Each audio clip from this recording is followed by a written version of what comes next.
So for our first interview with a pure B2B member, we're interviewing Matthew Dorrington from Simply Advertising. Matthew, you're expert in SEO and social media. How can businesses out there now be using social media to network as they can't be in a room networking with other business owners? It's really important to keep networking, keep in touch with other business owners. It may not be sales conversations, it may only be sharing your knowledge, but it's important to keep your brand image out there and in front of your customers. Now, what a lot of businesses will do at this point is look at where they can make cuts. And one of the first things most businesses will attempt to cut is their marketing. And that's like chopping off your legs. And now you can no longer walk. So it's important, even though you are not aggressively selling, important to keep your image in front of your customers so that when we're through this crisis, they will plug back to you.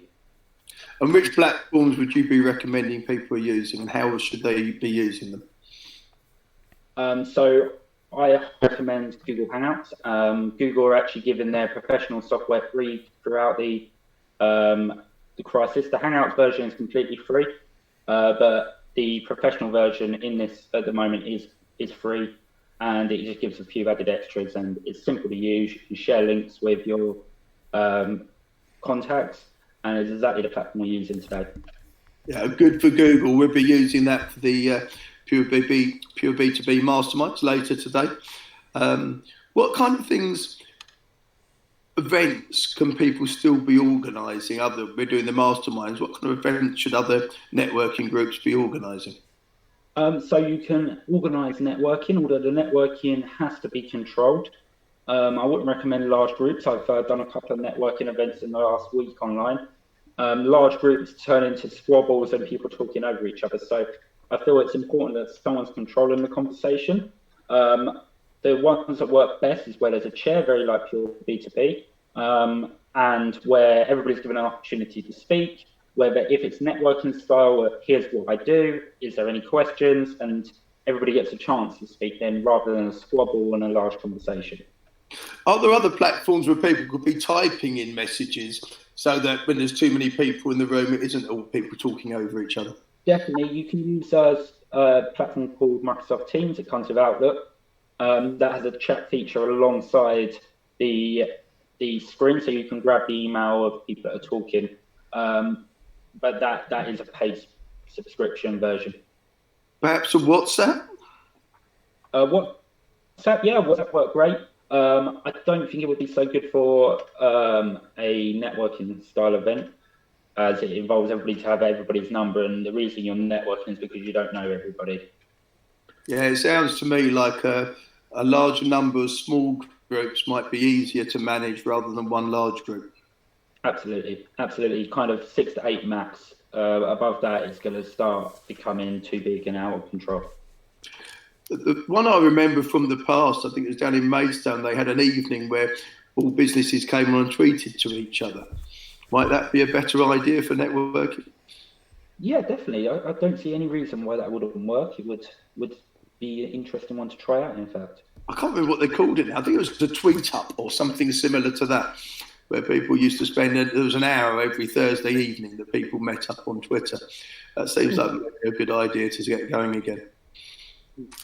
Definitely there would be something that should be looked into and something maybe we can discuss afterward. You mentioned to me earlier, this is an opportunity for businesses working with you to actually improve their SEO. Would you like to explain that to listeners? Yeah, absolutely. So a lot of businesses, you've noted online that they're not doing any work on their SEO. A lot of their work's completely stopped.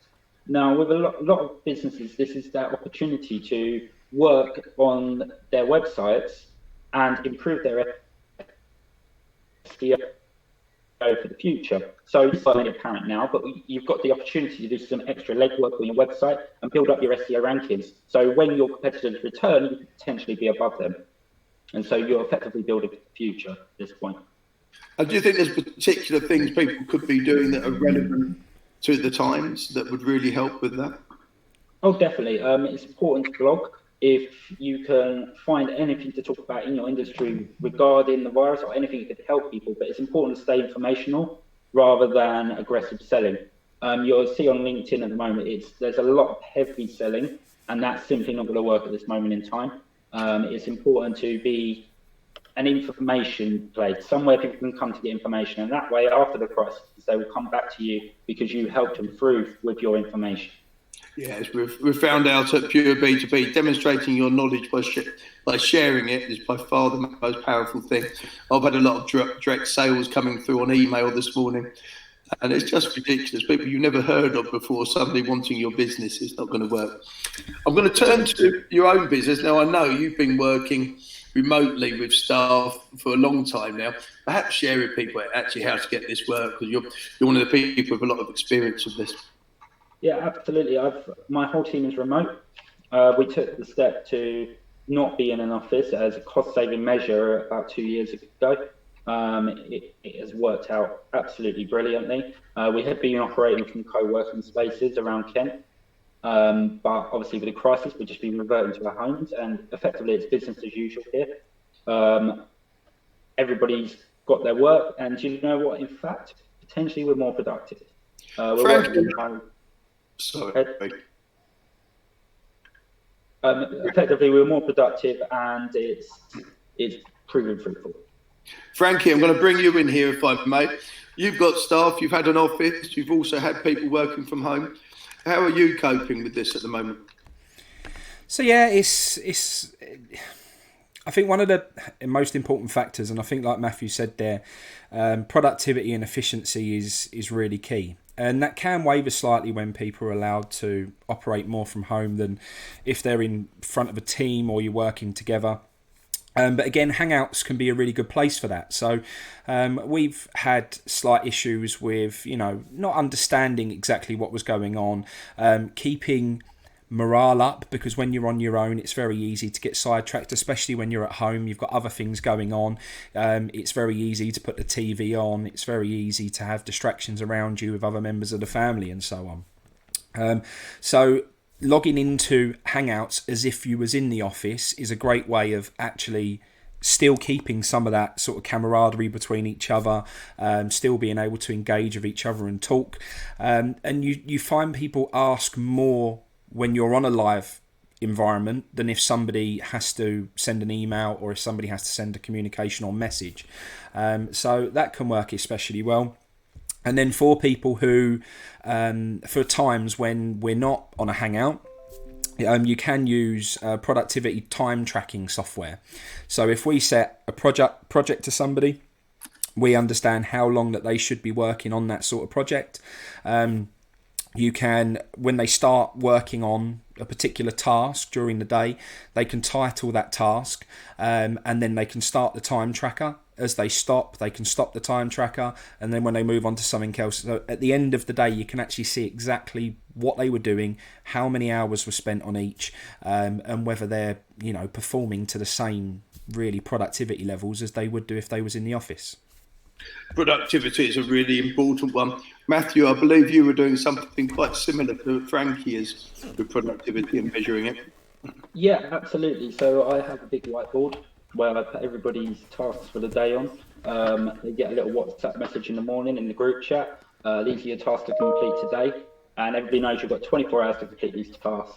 You can, I don't mind if you work at 2 a.m. in the morning, or you work at 9 a.m. in the morning, or 3 p.m. in the afternoon. As long as those works are done in that work's done in that 24 hours, I'm happy. As you were saying about Hangouts, we pretty much at the moment adopted having our tablet at the side with Hangouts open all the time. And it's as if everybody's there. We might not be talking, we should be focusing on work, but it's a great opportunity if you've got a question or you need to ask someone. It's just like being in the office, and it's more productive. Thank you, Frankie. It might be a good idea to have a sheet that we can have on the screen for viewers with these top tips coming through after the TV interview. Yeah, we can do that, and then we can also set up some shared Google Drives as well with resources in there as well, so people can log into there. Any of the sort of software or productivity tools that we're talking about, we can also put links to that below as well, so people can access those. I think that's great. Guys, what are you doing to helping your clients at the moment? Matthew, what are you doing to helping your clients continue working with you? So for my clients, all my clients received a non-negotiable discount on their accounts for the next month. Non-negotiable discounts, I like. Yeah, I say that because several clients did reply saying that they didn't want a discount because they know the work that goes in, but they've got it anyway. It's non-negotiable, and that has actually improved customer loyalty because I've approached them before they've approached me and given them this discount. Effectively, I'm retaining them for the future. This month, for a lot of businesses, will be about looking after their current customers, ensuring they've got the best service possible, rather than approaching new customers. Frankie, how about yourself? You doing anything with your clients? Yeah, so for us, we've always been and we've always tried to stay as ahead of the curve as possible and be quite innovative in what we do and our approach. So we've sort of been sitting down with clients and trying to understand if there are other services or other ways that they can do things to be able to help them at least carry on to some degree with what's going on. So unfortunately for us, we work with a lot of baby boomer demographic businesses. So we work with people who are sort of born sort of 1946 up to sort of 1960. So they are the most vulnerable demographic in terms of the age group. So a lot of these businesses were trying to still offer services because a lot of them offer medical style services, whether that be in hearing health or mobility issues. So it is important that these people, especially when they're, self-isolated now, or now that they're being forced to be in isolation, they want to stay in contact with friends and family, whether it be, again, like we're saying here, via video phone calls or Skype or Hangouts. And it's important they can hear clearly and have those conversations, because if they can't, then that isolation is going to be enhanced, it's going to be heightened, it's going to be really difficult for them. So a lot of our companies tried to continue to offer the services, but some of the governing bodies have now said that they're not allowed to. But we've sort of started to set them up with virtual consultancy.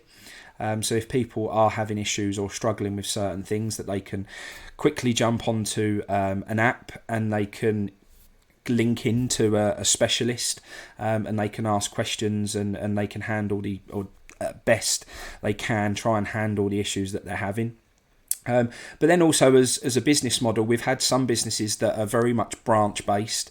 All of those branches have now had to close, so we're very quickly developing them with an e-commerce platform, so they can now sell the products online, and we can put the necessary things into place that they need, so people can go onto the website. They can still purchase, whether it be batteries that they need, supplies, mobility supplies, they can still log on, or even some of the main products. So if somebody does think, I'm going to be at home now, I've got some mobility issues, carers are going to be limited in how much access they can have.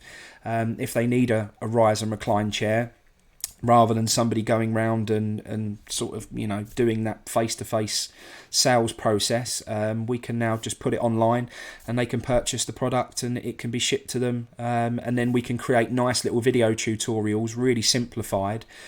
So when normally there would be a level of consultancy and a level of setup and a level of process and making sure that they're happy with everything and knowing how to use everything, they can click on a link and they can now get that over the internet. So it is really all about just diversifying and trying to be a little bit more agile in a time like this and work out a way that you can continue to operate as best you can. But also I think people are very much in the now, and I understand why that is, because obviously the issues that we're facing are immediate. But I think people are neglecting the retention side and the opportunity of when things return to normal and we get the all clear to start going back to some normal ways of living. What have we done to be ready for that particular moment in time? And I don't think anyone's really considering that or thinking about that too much at the moment. So I think having a good retention policy is key, but also a lot of the big nationals that normally advertise right now with massive budgets, they've stopped. So for the sort of smaller or medium-sized businesses, advertising is at an all-time low. Yes, obviously you can't advertise them and go and see them now, but setting up potential appointments in the future means that you can hit the ground running when things do return to normal, and that just might be the saviour for the business. So I think it's certainly not time to neglect what's going to happen when things return to normal. It's interesting on television at the moment. There's some really inappropriate adverts still airing on television. Things like going on holiday adverts for lawyers. What was it? First Lawyers for You, advertising to sue the NHS. Things that you really wouldn't want going out if you'd thought about it. And we're seeing a lot of that. I mean, it's there's. I think, times are a little bit more sensitive right now, and some of the communications that I'm getting on LinkedIn from companies who are, I understand we're all in a time where, it's scary. How are we going to get enough business to survive? But, we've got the government helps that's coming, and hopefully we'll be able to bring some of that to this channel as well and give people updates as we know more. But it's, there is a higher level of sensitivity that I think is required. And there's some businesses that I'd sort of half engaged with previously, not really taken, them any further on their initial engagement, but they were certainly in the back of my mind. But some of the communications they've been putting out at the moment and the way they've been approaching me has been very aggressive, far too pushy in the current environment. And to be honest, where I would have had them in mind if I needed their service at any point, now I wouldn't be working with them anymore. Absolutely. Me and Nigel were speaking about that before we actually came on air. It was going through some of my LinkedIn messages over the last couple of days. It's all aggressive sales, even marketing companies offering to send me a marketing company leads. It's not the approach that needs to be taken at the moment. It's far more suitable to be informational. I think that's a really good point. I'm going to move on to some really topical things at the moment. We know that there's only around 4% of businesses in the UK with over 10 employees. And there's an awful lot, 75% of businesses are one-man bands or self-employed.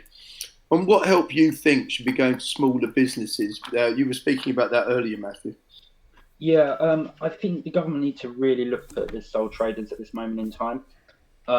I understand the difficulty of defining the difference between the lady that sells a few cakes at the village fete and a business.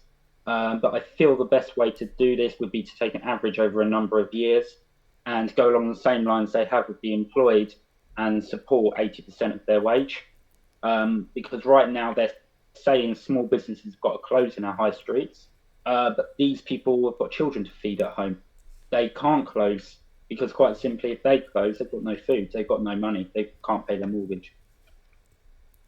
Yeah, and Frankie, you were saying that you've been advised that as a director of a business, a small business, it was difficult for you to take 80%, even though you've been paying yourself on pay as you earn and not playing the game, paying your taxes correctly. It's very difficult for you to now claim that 80%. Yeah, we're kind of in that, or we've been told that we're kind of in a very grey area and we're a little bit in limbo, which is quite frightening to hear.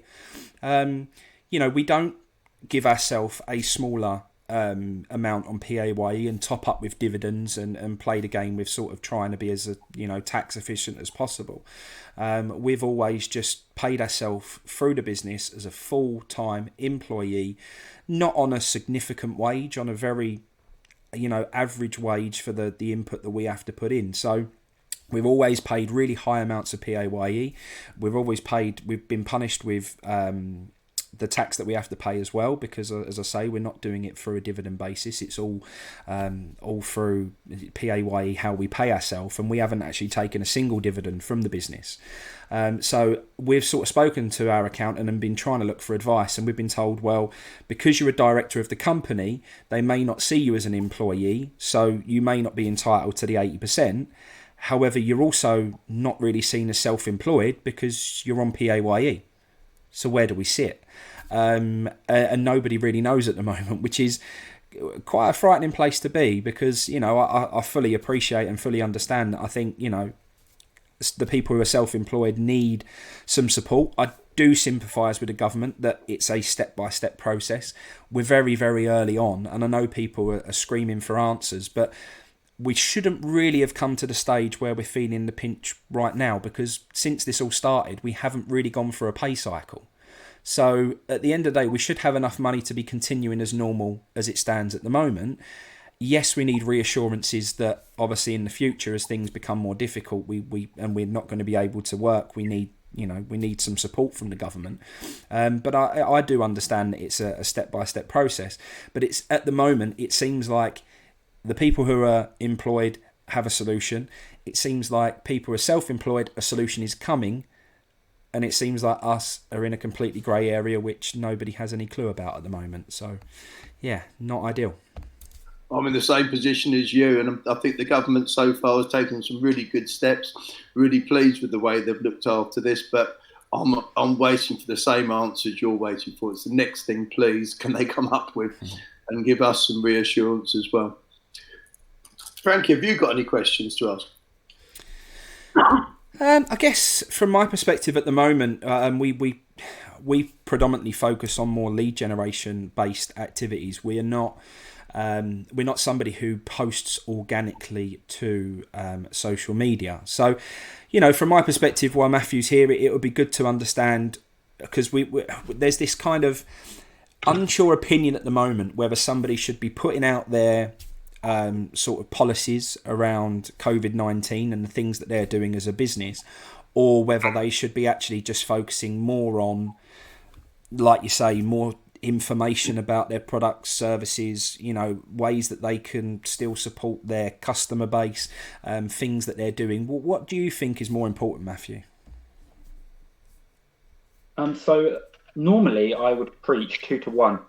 You need 2 informational posts to 1 sales post. That way it keeps a nice clean ratio. People don't get bored of your content.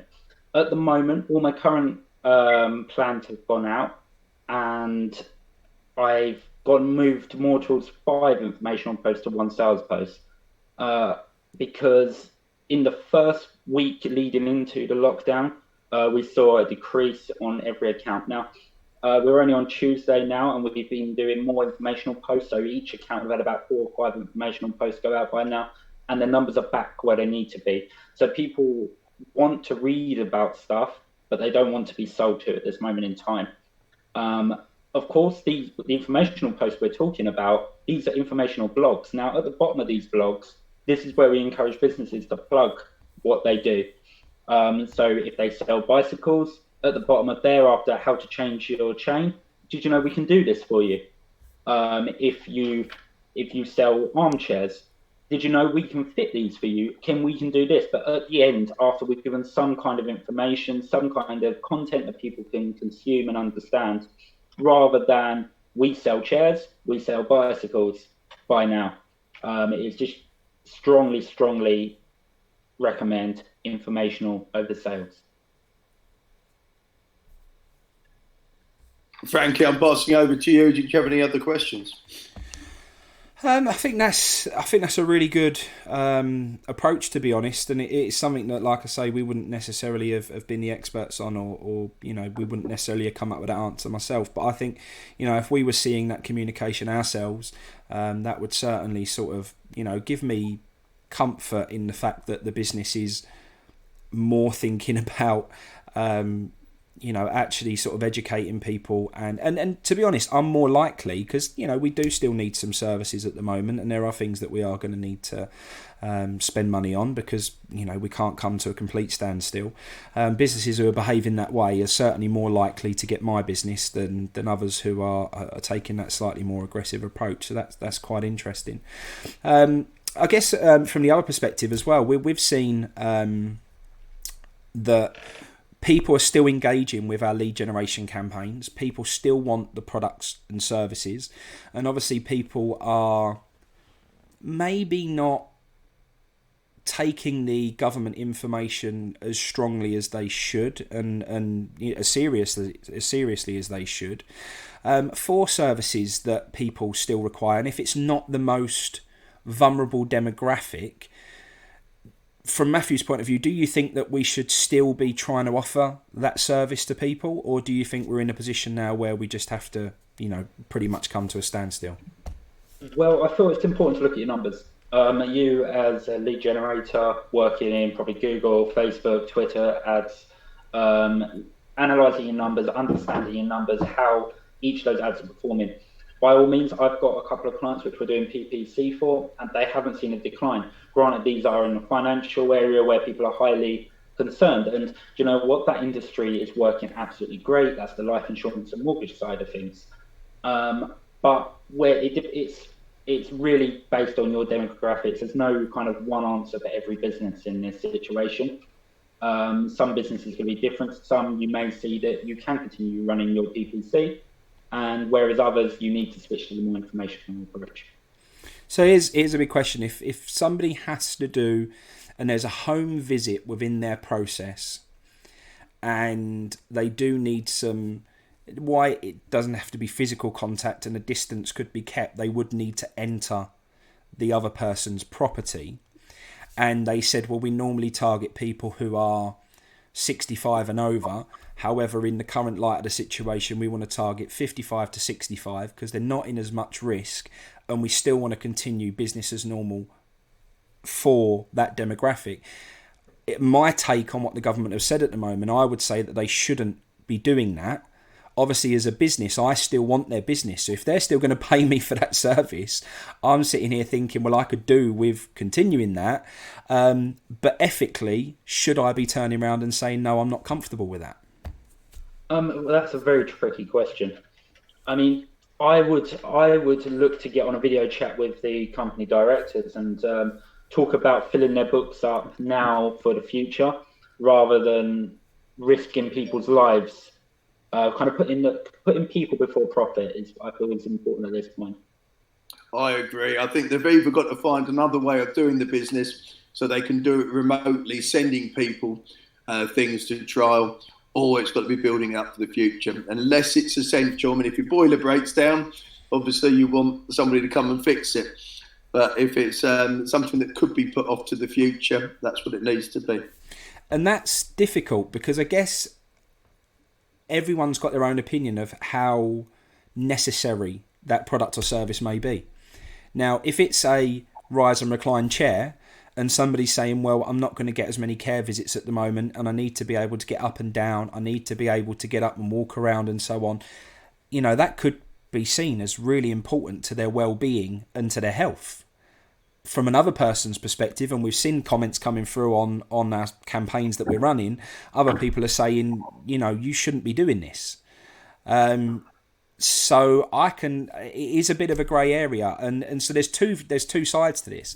One is that rise and recline chair a health benefit that is a necessity and should still be allowed to be sold, or actually should there be no contact there?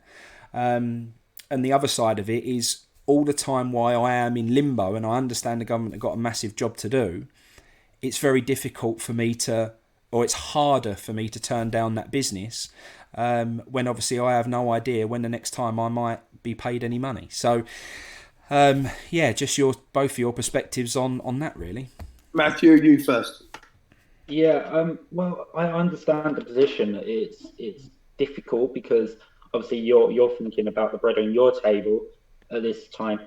I think it's a way about speaking with clients and finding alternative ways to approach. This is what I've done with each of my clients, is we've spoken to everybody and we've had a good chat about how is this affecting you, and then finding alternative ways we can approach your market. You mentioned you've done a lot of work building e-commerce sites for your clients, so they can continue buying hearing aids, etc., batteries, or whatever they need.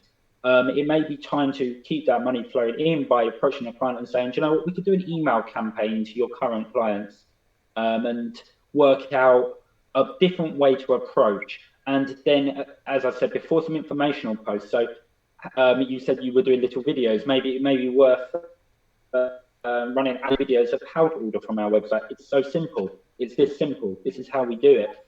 And that way it helps to remove that one-to-one communication, face-to-face, and reduces the risk for those people most at risk. Thank you. I agree. I think safety has got to come first. And if an old person really needs one of these chairs because they need to be able to get up and down and they've got less carers coming through, I understand that could be a medical reason for wanting to deliver a chair. But I'm sure it can be done where the old person is out of the room whilst the chair is being delivered and put together. So there's no face-to-face contact or unnecessary face-to-face contact with the people bringing the chair in, and even things like measuring. Someone can put their measurements online for the chair to be made to the right size without anybody actually having to come in and get them to sit in a chair and be face to face with them. It's about evolving a business so that it can still be delivered safely. Sounds good. Thank you, everybody. Thank you for the information today. Pure B2B are going to be looking to do these interviews with all members, and I look forward to seeing both of you on the Business Mastermind later this afternoon. Thank you, Nigel. Pleasure. Yeah, thank you, everyone.